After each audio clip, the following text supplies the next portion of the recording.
Gurur Brahma, Gurur Vishnu, Gurur Devo Maheshwaraha, Guru Sakshat Param Brahma, Tasmai Shri Gurave Namaha, Tasmai Shri Gurave Namaha, Tasmai Shri Gurave Namaha.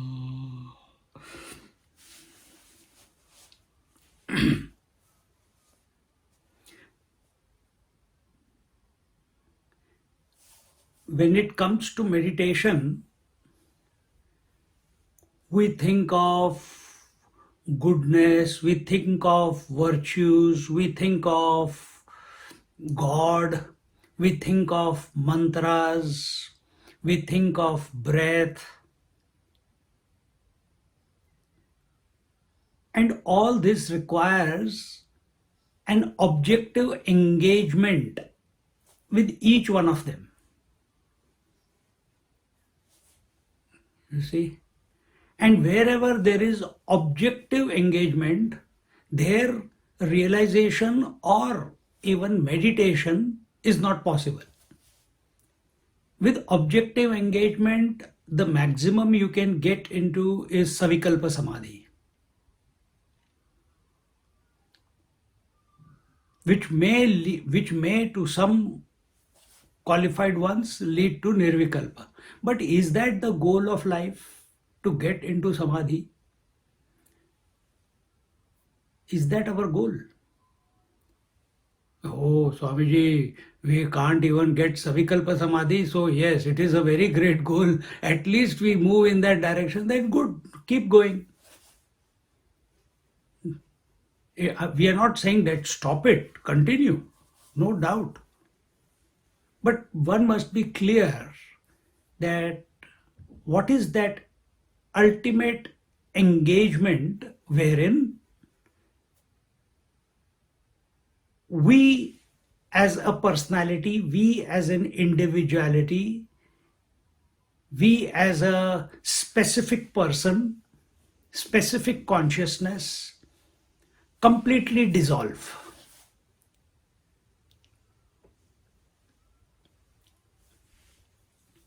And towards that, an example which we have taken many times, we'll take it again. Just as the physical eye, when it tries to look at itself, when the vision becomes aware of vision, instead of illuminating the whole world of colors and forms, when the eyesight wants to illuminate itself, all multiplicity ends. Multiplicity of colors and form ends. Same way, when we become available, when we seek the reality, we seek the essence, we seek the true I, not the thought I, when we seek the true I, who is this? We get lost in our contemplation. Who am I? Who am I? Who am I? Or aham brahmasmi, aham brahmasmi. This is objective approach.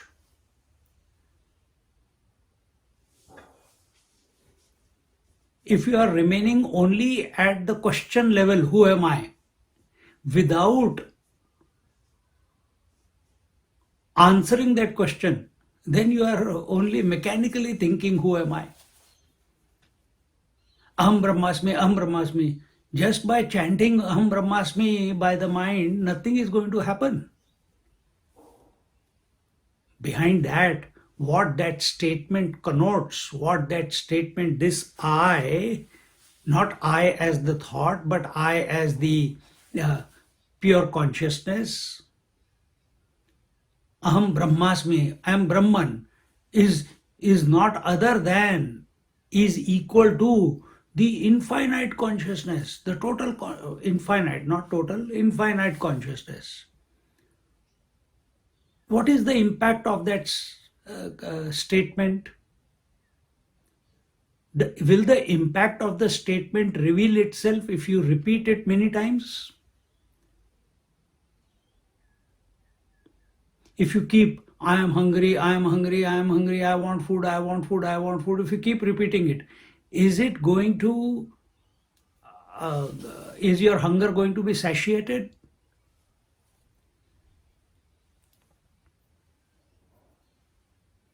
Just as a sun, nature is heat and light. Correct? When, how do you separate heat and light from the sun? Heat and light is the potentiality of the sun, and from the sun's point of view, there is no heat and light. But from potentiality point of view, there is heat and light. So how do you separate? So you heat up, for one example, you heat up the water. What happens? The heat aspect of the fire, here we take example of fire, which is also heat and light. The heat aspect of the fire gets separated from the fire and enters, not separated, we can capture it in the water, but the light aspect of the fire does not get transferred into the water. So you know there is heat in the fire. How do you separate the light aspect? In a fire, you put a iron ball and let it heat. Then you take out the iron ball. What will you find? You will find a red hot iron ball, which is fully glowing. Before it was made up of iron, it was cold, it was hard. Now when it has gone through the fire process, you don't see a iron ball, you see a fireball. So you have separated the fire aspect. Heat is there, but you can't see it. In water, you can experience the heat. In the iron ball, you're not going to touch with your eyes. You can see the fire aspect. So what is this fire and heat, heat and light? This heat and light is the is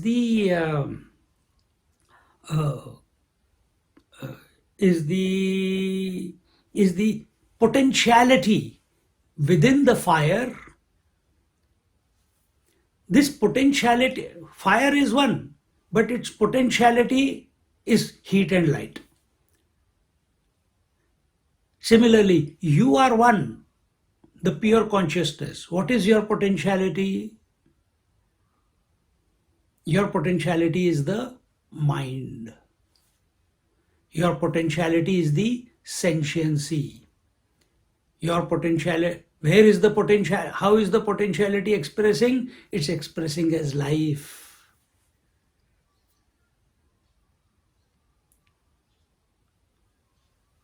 So, if that potentiality is expressing as Aham Brahmasmi, a thought, it is expressing as who am I, a thought. Who is the owner of this potency? Who is the owner of this question? Who is the owner of the statement Aham Brahmasmi? Who knows that this mantra is coming and going? Who knows this question is being asked?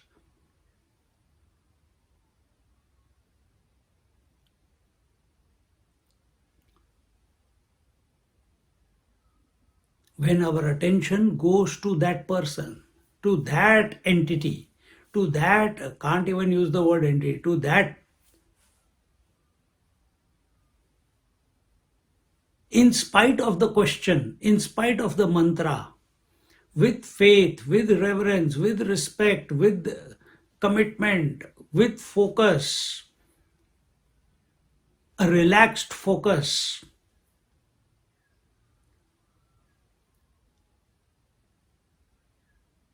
then why did we do all these questions? Why do we do mantras? To calm the mind down, not to realize the consciousness that we are.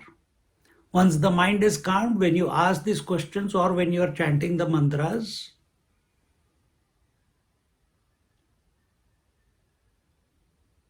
be the one in whose presence this mantra is going on, this question is being asked, who am I? Don't make it into a repetitive statement, question.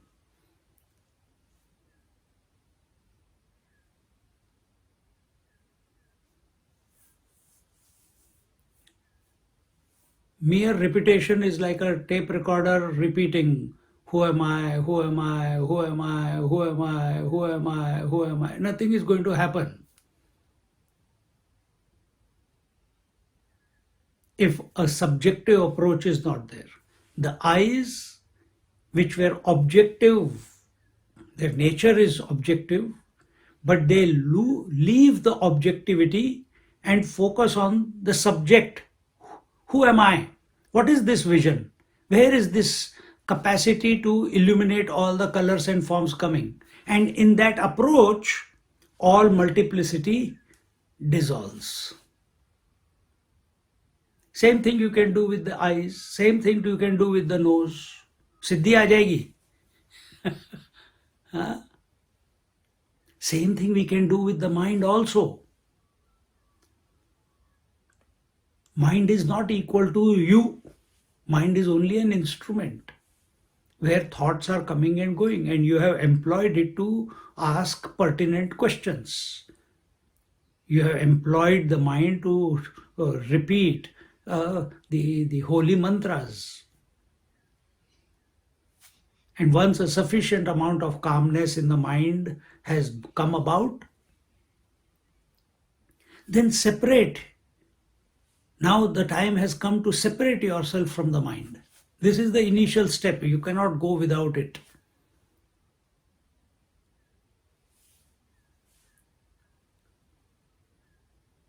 Who is the one who is knowing that the mantra is going on? Who is the one who knows that the question, who am I, is asked? It came in the mind, and then it went away. The mantra repetition came in the mind and it went away. Who is the illuminator?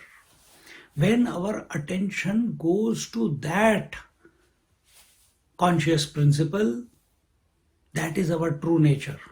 That is when this question, who am I, will become null and void. It is there when we become available to ourselves. Who is that? I am the observer. That is the real me. The mantra is not me. Then that mantra also concludes the purpose for which we started the mantra. It finds fulfillment only when I am using the word access ourselves, but that's not the right way of putting it. But while the mantra is going on, you be the witness of the mantra. You be the witness of the question, who am I?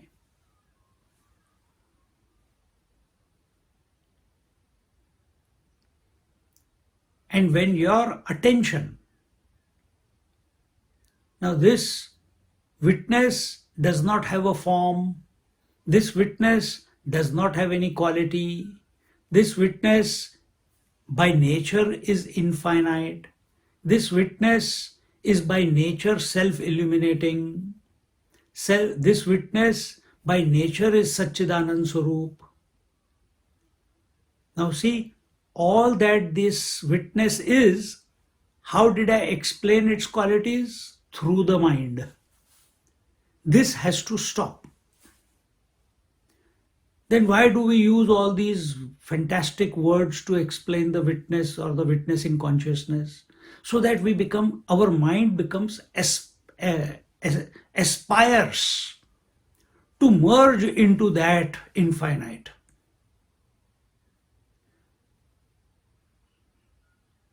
So that the mind aspires, becomes inspired. Okay, yes, that is what. If that is my true nature, I want to be that. Aham Brahmasmi means I am that infinite one. But if if it is only mechanical, then it will not work.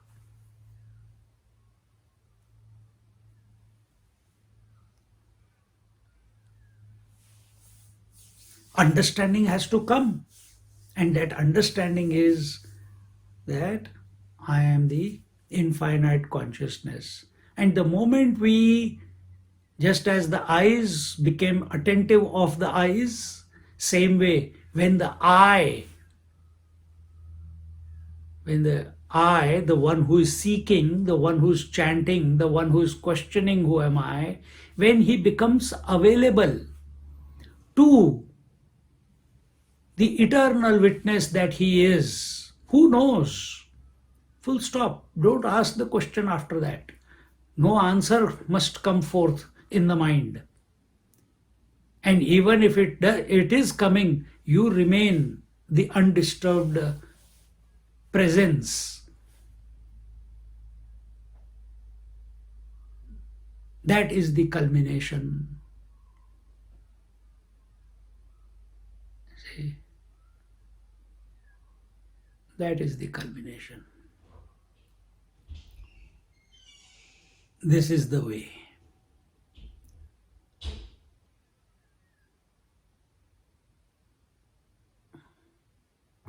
Don't remain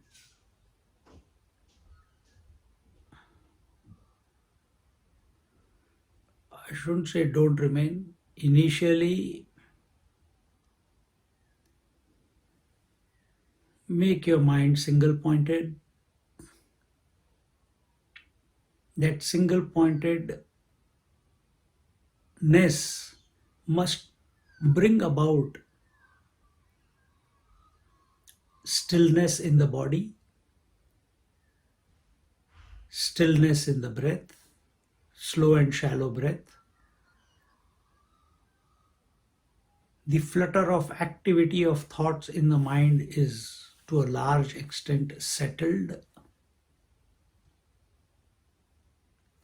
When body, breath, and mind are no longer a disturbance, naturally the outside world is also not a disturbance then. It goes without saying. So when body, breath, mind are no longer a disturbance to us,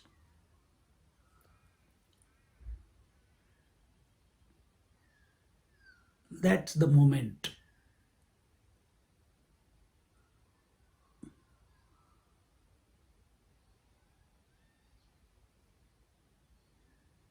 That we become subjective, that we are available, or the possibility of us being available to as we are, in spite of the thoughts, this possibility is available.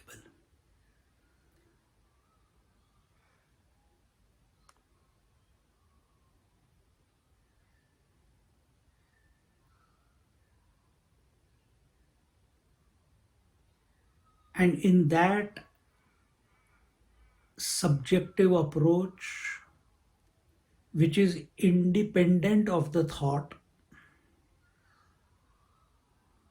which is in spite of the thoughts of who am I or the mantra,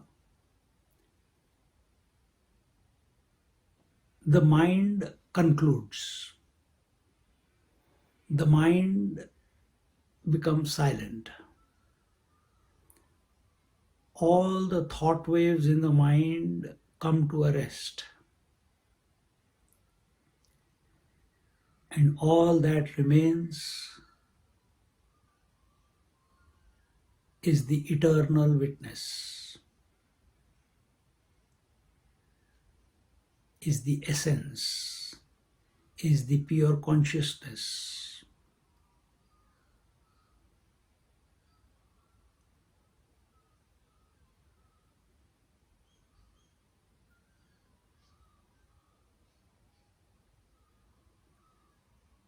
As long as the body, breath, and mind are not settled down sufficiently,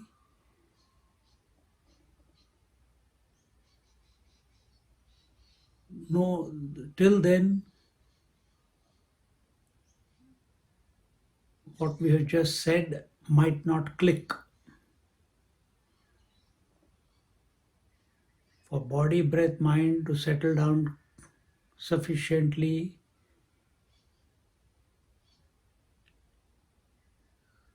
remain undisturbed by the world, be inspired about being the self, being the pure consciousness, being the infinite, this curiosity, this exploration, this to be the infinite one, it should catch your imagination, catch the mind's imagination.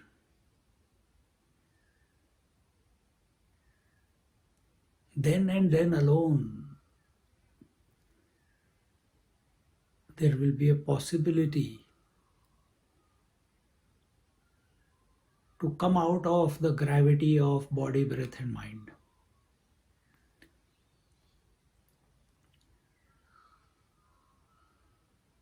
The intensity is required of self exploration.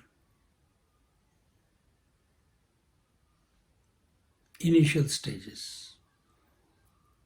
And once the body, breath, mind are quiet, be yourself.